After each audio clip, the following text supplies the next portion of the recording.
এগুলো খুবই ইম্পর্টেন্ট, ধরে নাও এগুলো এন্ট্রান্সে আসবেই। হ্যাঁ, আর আমার কি মনে হয় বলো তো দীপাদি, তুমি এক কাজ করো, এগুলো না আলাদা আলাদা করে নোটস করে নিও, তাই না? একদম, দেখে নাও।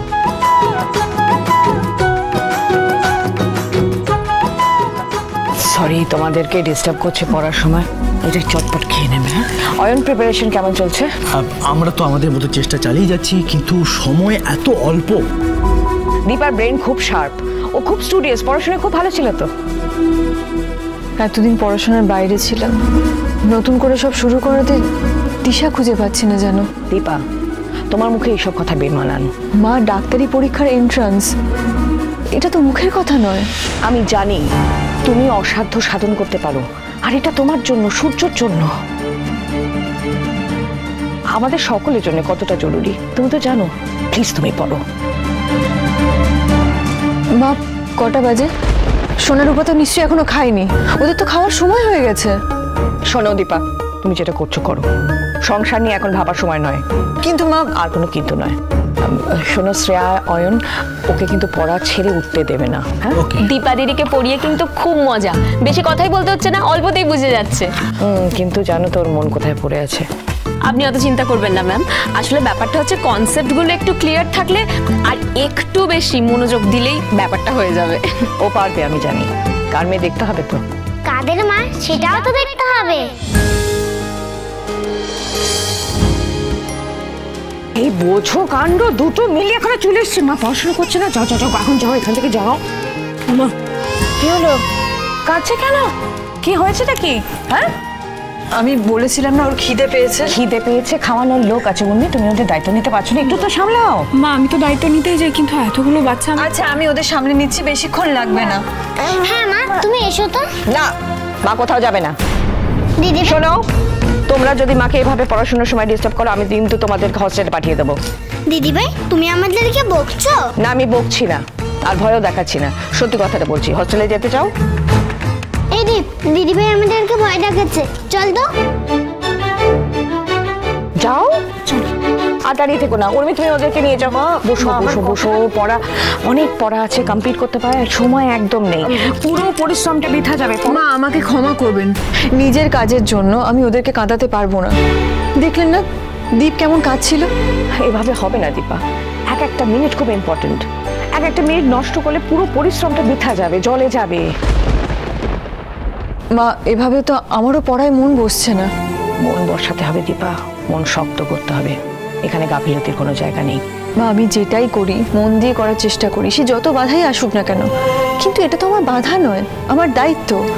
সেই দায়িত্ব এড়িয়ে আমি কি করে কি করব বলুন তো? তোমার পড়া হলে বলবে মা, রূপা আর হিংসুকুটি তোমার পড়া ধরবে। হ্যাঁ, আমরা তোমাকে হেল্প করব। মাকে পড়ানোর জন্য তো আমরা আছি, তোমরা একটা কাজ করো না, মায়ের পাশে বসে নিজেদের পড়াশোনাটা করো। আমাদের তো হোমওয়ার্ক হয়ে গেছে। ও বাবা, কত মোটা মোটা বই, তাই না বাতামে? এইভাবে কিন্তু মায়ের পড়াশোনা হবে না। দিদি ভাইরা তোমরা যাও। উর্মি, ওদেরকে নিয়ে যাও প্লিজ। তোমরা যাও, তোমরা বাইরে যাও। মা, আপনিও গিয়ে একটু বিশ্রাম নিয়ে নিন। দেখুন, ডাক্তারবাবুর বেলায় আপনি যখন রাত জাগতেন তখন আপনার বয়স কম ছিল, কিন্তু এখন ওই বয়সেটা ঝুঁকি নিয়ে নি, আমার ছেলের কল্যাণে এই বয়সেটাই ঝুঁকি নিতে হচ্ছে। কাজেই আমি চাই তুমি মন দিয়ে পড়তে বসো। হ্যাঁ, ম্যামের বিপি চেক করেছি আমরা, একদম নর্মাল। হয়তো বলে দিয়েছে নর্মাল আছে। আচ্ছা আচ্ছা, সোনার উপর তোরা চল, বাবা আর মাকে ফোন করে রান্না শিখছে, ওদিকটা দেখতে হবে না তো কেলেঙ্কারি হয়ে যাবে। চল চল। দেখেছো তো, সবাই চাই তুমি ডাক্তার হও, তাই পড়ো, যাও।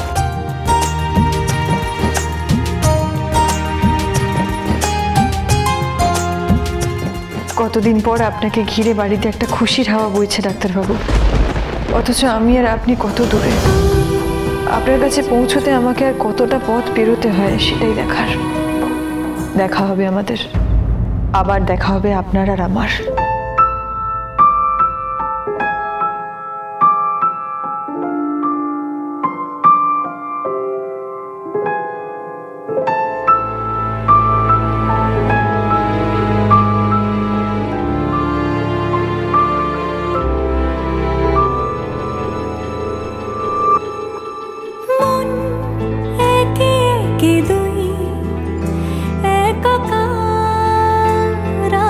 তুই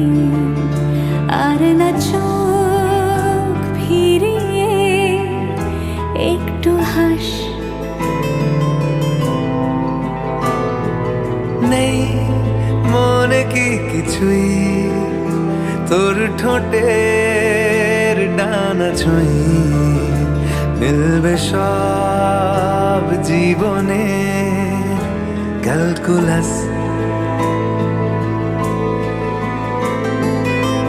স্মৃতিরা গেছে পরবাস কথারা হয়েছে নিঝুম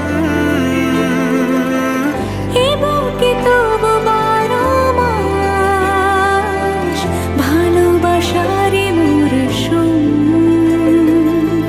ভালোবাসারে মরশুম ডাক নামে ডেকে যাই সেই আগের তোকে চাই সেই যে সেই তাকালে সর্বনাশ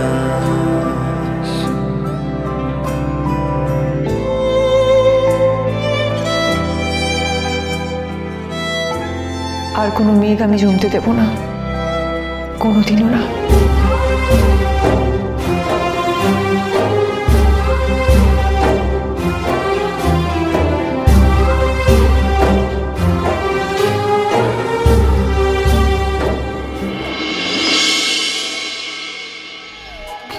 একদম একদম ভালো লাগছে বাবা, খুব সুন্দর লাগছে। সূর্য কোথায়? দাদা এই তো দাদা এসে গেছে। মা, মাকে কত বাবা তাড়াতাড়ি বেরোতে হবে। মা এই চলো, আমি রেডি। বেরোতে হবে তো। দাঁড়া দাঁড়া, টাইম আছে তো? না, গিয়ে রিভিশন দিতে হবে তো, রিভিশনের টাইম লাগবে তো। Best of lakh.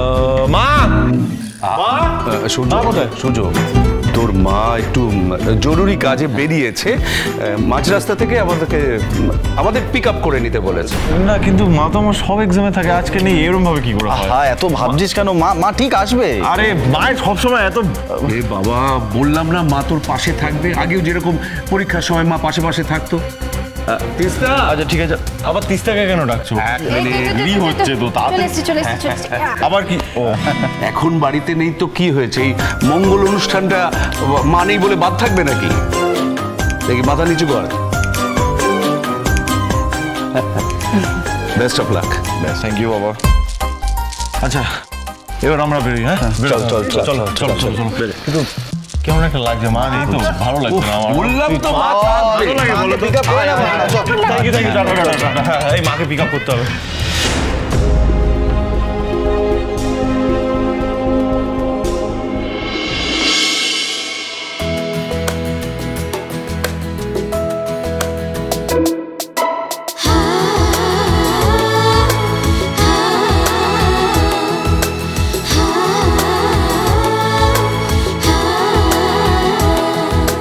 দেখেছেন অজয়বাবু, নিজের মেয়েকে দেখেছেন?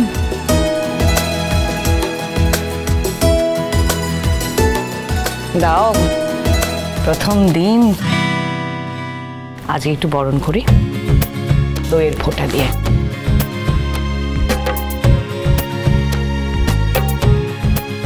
সফল হও মা, আজ থেকে তোমার নতুন যাত্রা শুরু হলো। থাক থাক।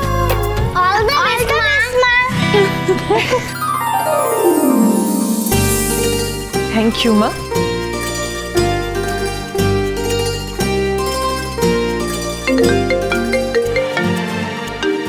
হ্যালো মা, এই তো দিদি দাঁড়িয়ে আছে না। হ্যাঁ মা বলো। হ্যালো দীপা, ভালো করে পরীক্ষা দিস মা। আমার প্রণাম নিও মা, আমাকে আশীর্বাদ করো, আমি যেন নতুন করে নিজেকে চিনতে পারি। হ্যাঁ হ্যাঁ, তুমি চিন্তা করো না, আমি ঠিকভাবে এক্সাম দেব। এই তুই আমাকে দে ফোনটা। ও ফোমা, দিদি এখন বেরোবে, পরে কথা বলো, রাখছি। দেখো দেখো দেখো, তোমার মেয়ে আজ পরীক্ষা দিতে যাচ্ছে। তোমার স্বপ্ন ছিল না? হ্যাঁ, তোমার স্বপ্ন ছিল তো, সেই স্বপ্নের পথে ও আজ এক পা বাড়িয়ে দিচ্ছে। অনুরাগের ছোঁয়া, অনুরাগের ছোঁয়া।